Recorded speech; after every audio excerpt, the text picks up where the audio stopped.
What happens when a self-proclaimed draw in women's basketball returns to her championship alma mater? You'd expect packed stands, thunderous applause, and tickets impossible to find, right? Angel Reese's LSU homecoming showed something entirely different. Despite dirt-cheap ticket prices and the nostalgic return of a national champion, the Pete Maravich Assembly Center sat half-empty during the Chicago Sky's preseason game against the Brazilian national team. The same building that roared for Reese during her college career suddenly went quiet when she returned as a pro. Was it all just smoke and mirrors? I thought people watched for her too.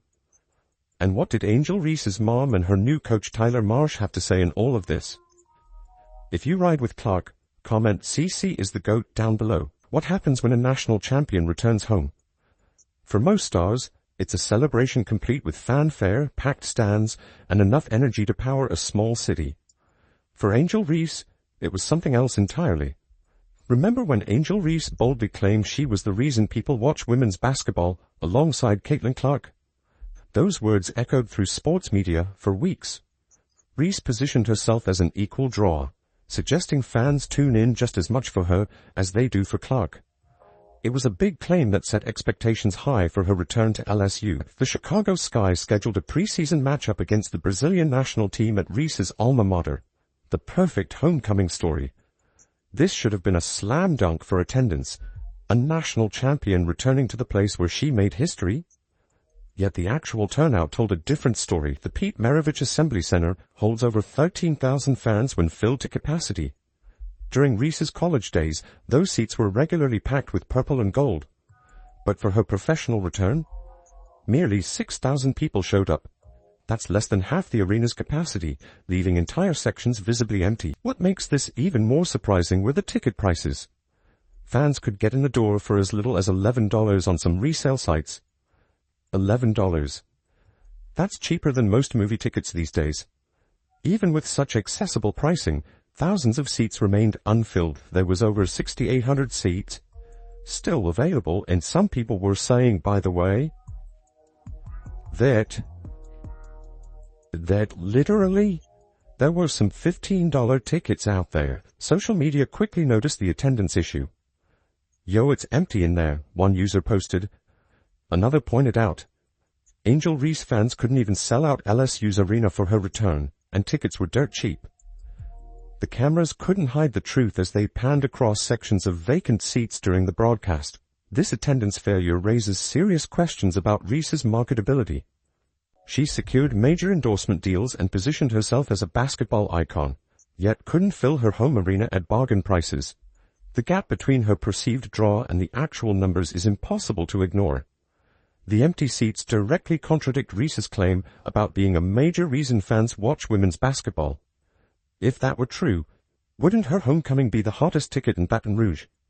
The numbers speak for themselves. We're going to point this out because Angel decided to come out, and she said, I'm going to play the victim. Or, well, the victim, yeah, and the villain. People are watching for me too. No, they're not. No, they're not. Of course, criticism about the half-empty arena quickly made its way across social media platforms. And when fans started pointing out the obvious attendance issue, they received an unexpected response. Not from Angel herself, but from her mother, who jumped to her daughter's defense with a tweet that only added fuel to the fire. When the photos of empty seats hit social media, Angel Reese's mom didn't stay silent. Her response, it only made things worse. As fans pointed out those vacant sections at LSU, Angel's mother jumped into the Twitter fray with a defensive comeback that missed the mark completely.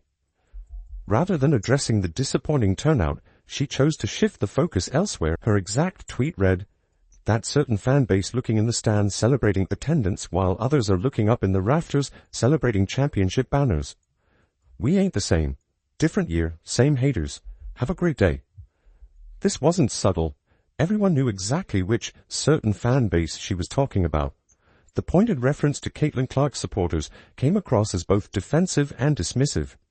Instead of acknowledging the legitimate surprise that a hometown hero couldn't fill half an arena, she tried creating a false equivalence between attendance numbers and championship banners. The problem The tweet actually attracted more attention to the exact issue she wanted to deflect from. Social media users quickly pointed out the glaring contradictions. One fan fired back, "Her daughter playing in that empty arena got her so tight she had to take a swing at us, I'm in tears." Others noted the most uncomfortable truth. "Wouldn't it be more helpful if you directed your hate at how LSU games were packed this year, but this game was not?" This perfectly captured the central issue. During Reese's college days, LSU consistently packed the house. So why couldn't her WNBA return generate the same enthusiasm? The mother-daughter defensive stance backfired spectacularly. Instead of quieting critics, it amplified the conversation about Reese's actual drawing power. The championship banner argument held little water in the professional context. College achievements don't automatically translate to WNBA star power. What's more, the attempt to change the subject only highlighted the gap between perception and reality. If you need to remind people of past glory when current attendance is disappointing, you've already lost the argument. The Twitter defense served as a perfect microcosm of the larger issue at play.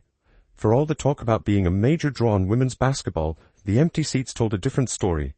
And no amount of deflection to championship banners could fill those vacant spots in the stands. This attendance disappointment coincides with another challenge for Reese as she enters her second WNBA season. Her playing role in Chicago is about to undergo a significant change that could further complicate her road to stardom. Just as Angel Reese is struggling to fill seats, her new coach has a plan that might make it even harder for her to shine. Coincidence? Chicago Sky's new head coach Tyler Marsh isn't just changing the team's strategy. He's completely reimagining Angel Reese's role on the court. The player who made her name as a dominant force under the basket is being moved away from her comfort zone.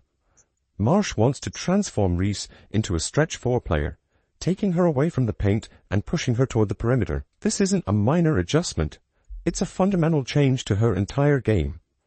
Throughout her college career and rookie WNBA season, Reese built her reputation on being a rebounding machine who could consistently post double-doubles. Her aggressive play around the basket became her signature, grabbing rebounds, missing shots, getting rebounds again, and making us all laugh at our seats. But that might soon be a thing of the past. Marsh's new plan involves Reese taking mid-range jumpers and making more off-ball cuts. The problem? Her shooting efficiency is questionable at best.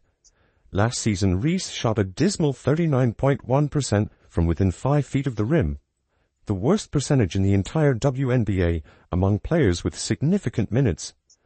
If she struggled that close to the basket, how will she perform from even farther out? This shift happens to coincide with Camila Cardoso's increased prominence in the Sky's offensive scheme. The coaching staff is clearing the paint for Cardoso, who shoots at a much higher percentage near the rim. The message seems clear. They're betting on Cardoso as their main interior threat, not Reese. Taking Reese away from the glass limits her opportunities for offensive rebounds, a key part of her game. If she's hanging around the perimeter, those putback opportunities disappear. Her rebounding numbers will likely drop, and with them, the double-doubles that define her rookie season. Reese sounds determined to adapt, saying, "What's the point of me working on it if I'm not going to take the shot?" But confidence alone won't fix shooting mechanics or create a quicker release. The timing couldn't be more revealing. Just as questions arise about Reese's drawing power off the court, her new role might prevent her from padding those double-double stats that built her reputation.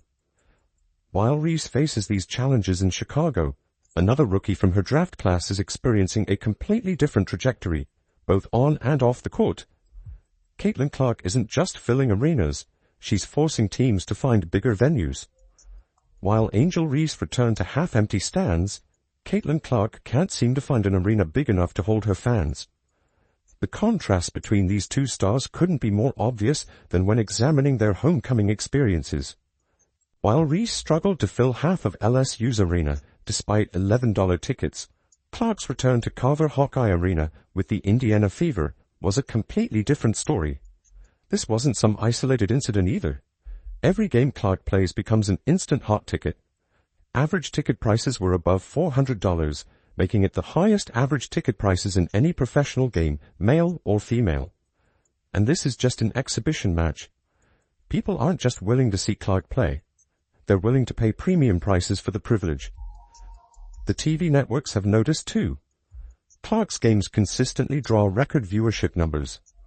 Her WNBA debut pulled in 2.25 million viewers, making it the most watched WNBA game in decades. Social media explodes whenever she plays, with clips of her no-look passes and logo three-pointers racking up millions of views within hours. Caitlin Clark, in that, has become arguably the most influential basketball player in the world, both on the men's and the women's side. Her impact is so undeniable that other WNBA teams are literally changing venues to capitalize on her star power. Teams that normally play in 10,000-seat arenas are moving games to 18,000-seat NBA venues when the Fever come to town. Clark will literally play almost all her games in NBA-level arenas, with 41 out of 44 televised on national TV. The numbers don't lie when it comes to marketability either. Clark's jersey became the best-selling rookie jersey in WNBA history before she even played a single professional game. Her Indiana Fever jersey outsold every player in the league by a massive margin. What makes Clark's drawing power even more impressive is how she handles it. You don't hear her boasting about being the reason people watch women's basketball. She doesn't need to tell you she's a draw. The packed arenas and soaring TV ratings speak for themselves. Clark simply shows up, plays her game, and lets the results do the talking. The media can't ignore her impact either.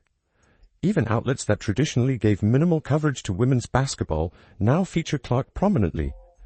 They can't post a clip without mentioning her name because they know that's what drives engagement. Clark's consistent sellouts across the country prove beyond doubt that she's the genuine audience draw in women's basketball right now. She's not just filling seats, she's transforming the entire economic landscape of the WNBA. As both players move forward in their careers, the gap between perception and reality becomes increasingly clear. One struggles to fill her home arena while claiming to be a major draw.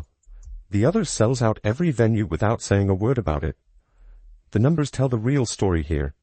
Angel Reese claimed to be why people watch women's basketball, but when tested in her own backyard, she couldn't even fill half an arena with $11 tickets. Meanwhile, Clark packs houses nationwide without saying a word about her drawing power. As the Chicago Sky reshape Reese's role away from the paint, her double-double stat padding might become a thing of the past. Her league-worst shooting percentage from within 5 feet doesn't inspire confidence in her new perimeter role. The question remains, will Reese adapt her game and expectations, or keep claiming a spotlight that fans clearly aren't giving her?